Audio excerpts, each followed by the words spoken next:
জীবনের সবচেয়ে কঠিনতম যুদ্ধ মানুষ তার নিজের সাথেই করে।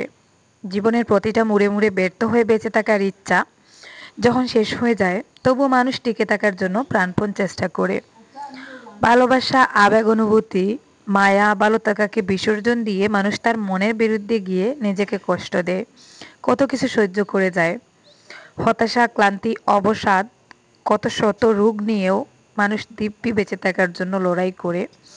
আজীবন দুঃখ কষ্ট ভোগ করে সামান্য একটু সুখের আশায় কত রাত নির্ঘুম কাটায়। জীবনযুদ্ধে কেউ পরাজিত হতে চায় না। হতাশা, ব্যর্থতার গ্লানি বুকে নিয়ে বেঁচে থাকাটা ভীষণ যন্ত্রণার হলেও মানুষ বেঁচে থাকে, কারণ মানুষকে বেঁচে থাকতে হয়। আসসালামু আলাইকুম। আশা করি আপনারা সবাই ভালো আছেন, আমরাও ভালো আছি আলহামদুলিল্লাহ। সুখ দুঃখের সংসার চ্যানেলের আরও একটা নতুন ভিডিওতে আপনাদেরকে আরও একবার স্বাগত জানিয়ে আরও একটা নতুন দিনের কাজকর্ম আপনাদের সাথে শেয়ার করতে চলে এলাম। দেখতে দেখতে যেহেতু শীতকাল চলে আসছে, এখন প্রতিদিন রাতের বেলা সকালবেলা সোয়েটার পরতে হয়, মানে এতটাই শীত পড়ছে। হঠাৎ করেই গরমটা চলে গেল আর শীতও চলে এলো।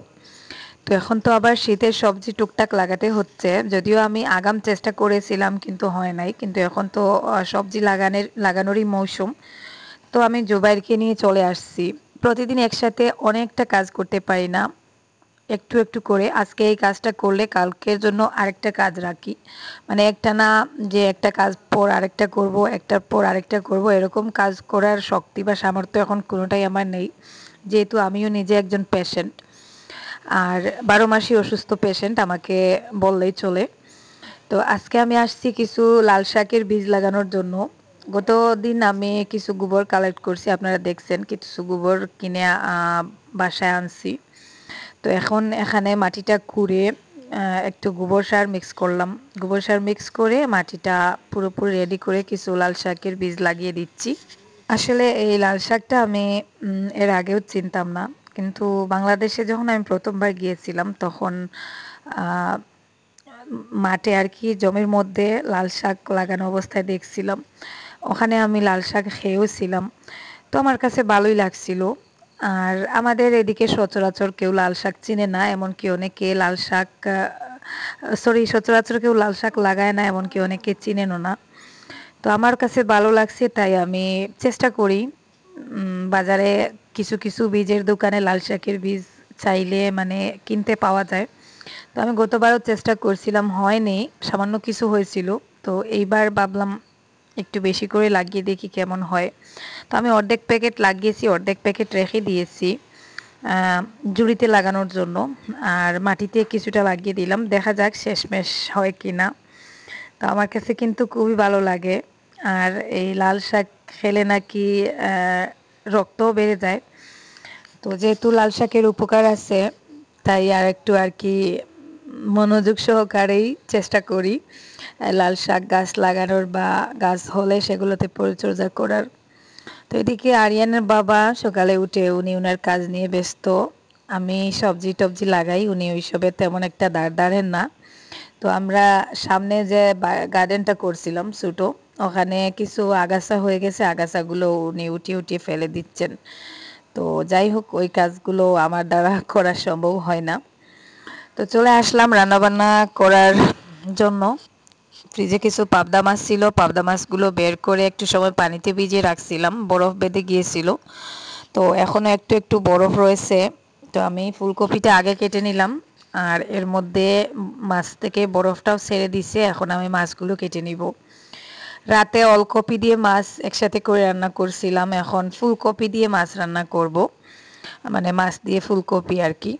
একটা একটা করে আমার ছেলে বাসায় 3টা বিলাই আবিষ্কার করছে। তো এই ছোট বিলাইটা এত দুষ্ট, মাছ কাটতে গেলেই ওরা এত ডিস্টার্ব করে, দেখা যায় পাশে একটা লাঠি নিয়ে বসতে হয় ওদেরকে তাড়ানোর জন্য। তো তারপরেও কেন জানি বাচ্চাগুলোর জন্য মায়া হয়। ছোট বাচ্চাটা অনেক সময় মনে হয় যে রাখবো না, ওটা যেখান থেকে আনছি ওখানে দিয়ে দিব। তারপরে মায়া হয়, আবার আরিয়ান কান্নাকাটি শুরু করে, ওর জন্য আর রেখে দিই। ভাবলাম থাক, এত ডিস্টার্ব করে। আমি এর আগে 2টা বিলাই পালছি, কিন্তু ওই বিলাইটা এত দুষ্টু। তো যাই হোক, আপনাদের সাথে বক বক করে করে আমি মাছটা মশলা দিয়ে মেখে ভাজি বসিয়ে দিচ্ছি। এক চুলায় মাছটা ভাজি হতে থাকবে আর অন্য চুলায় আমি তরকারিটাও বসিয়ে দিব। খুব ছোট একটা ভিডিও শেয়ার করেছি, আশা করি ভিডিওটা ভালো লাগবে। তাই রিকোয়েস্ট করব স্কিপ না করে একটু ধৈর্য সহকারে ভিডিওতে একটা লাইক দিয়ে একেবারে শেষ অবধি আমার সাথে থাকুন, দেখতে থাকুন। আজকে একটু বাবার বাসায় যাব। বেশ কয়েকদিন হয়ে গেছে বাবার বাসায় যাওয়া হয় নাই।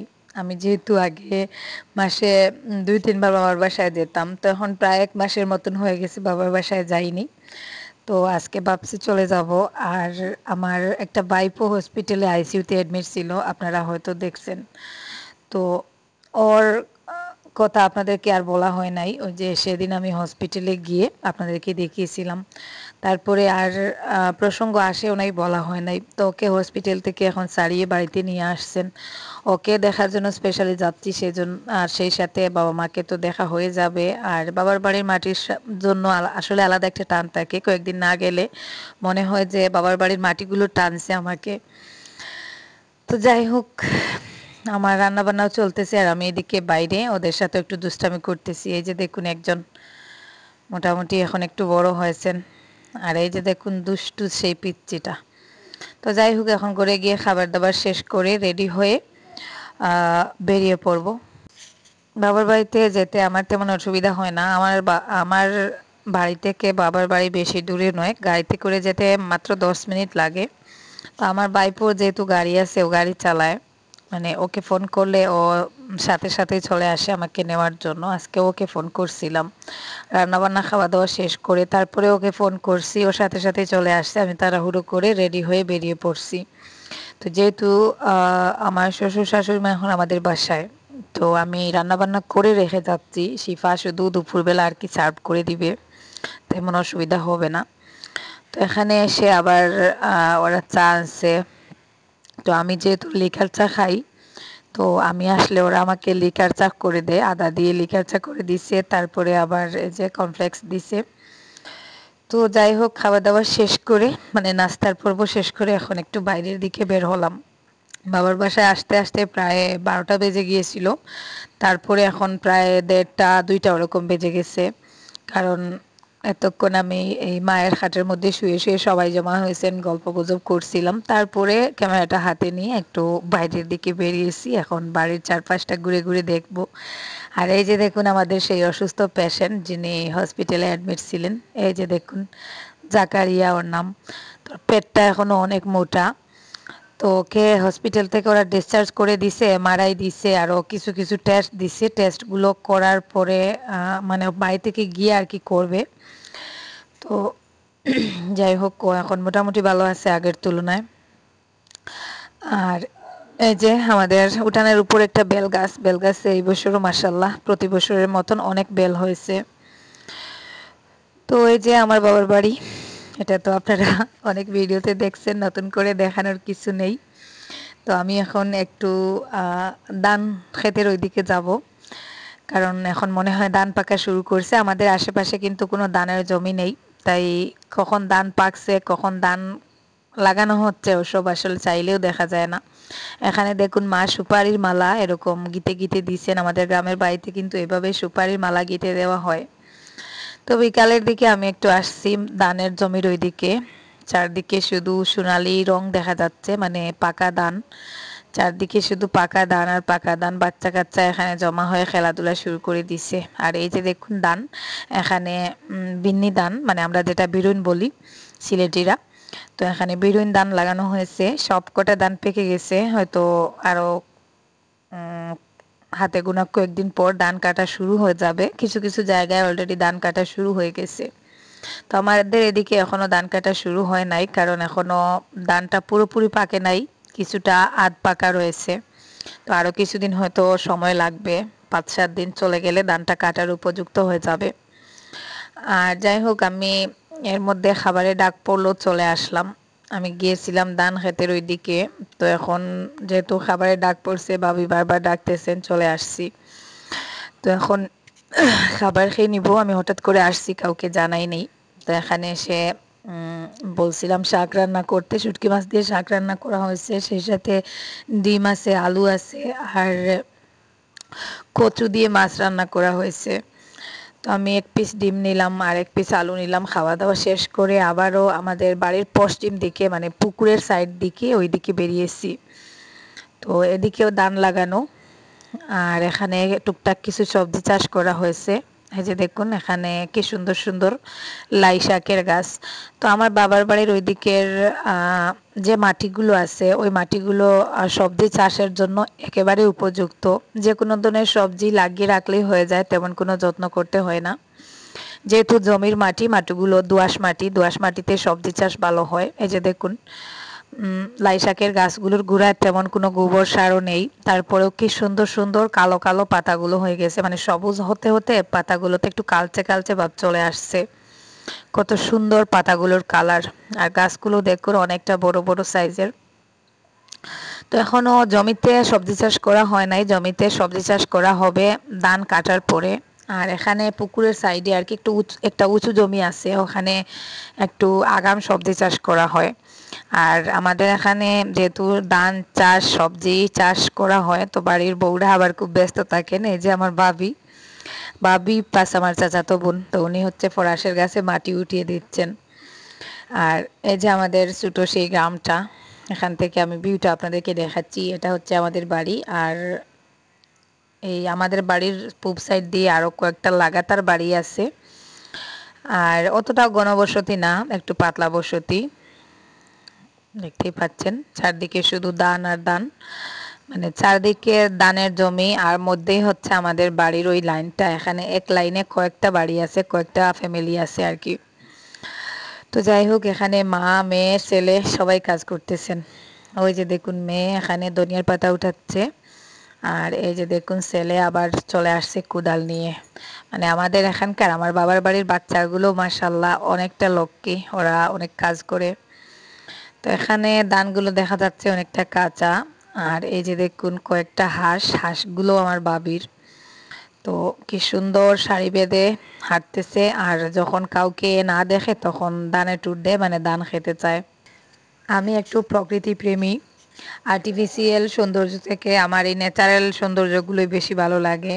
নেচার, ধান, ক্ষেত, সবজি চাষ, হাঁস মুরগি, মানে একেবারে নেচারের তৈরি আর কি, যেটা প্রাকৃতিক জিনিস ওগুলোই আমার বেশি ভালো লাগে।